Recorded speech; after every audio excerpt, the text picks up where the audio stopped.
Ilagay natin dun lang.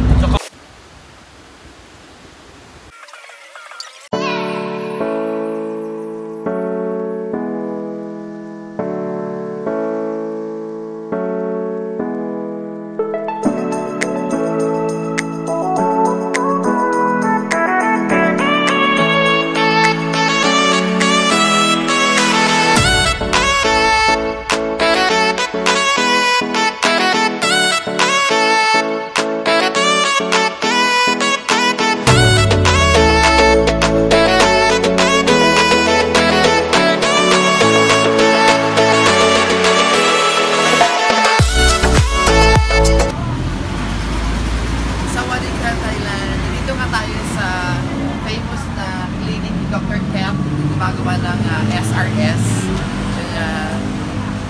kung saan laging babaihan ang mga nasa Pockelia House. So it's just along the road mga ka-beauty. So kung pupunta ka dito, papaganda ka ng ilong at magpapa-surgical operation ka, dito ka lang pupunta kay Dr. Kemp. Oh, taray no? Kapag ka there you have it. So pumasok na kami sa clinic ni Dr. Depp and may mga naabutan kami mga pasyente tapos na sa SRS. Nagpapacheck up na lang sila at the same time iba consultation. Niya, siguro several days ago lang, nakausap namin siya kanina. So, pina-company nung nag-proud isa tatapos ng operation niya. Meron pa silang catheter. Nga tayo sa Mala Divisoryang Market. This is the Pratunang Market. At maraming mga damit syempre. Iba't ibang klaseng damit ang ating nakikita dito. So, ayan. Magsalita ka! So ngayong hapon po, meron po kaming kakapanamanayam.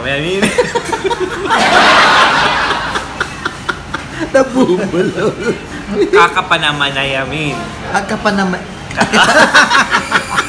Nagkakahawa. Kakapanamayamanin. Kakapanayamin. Whatever.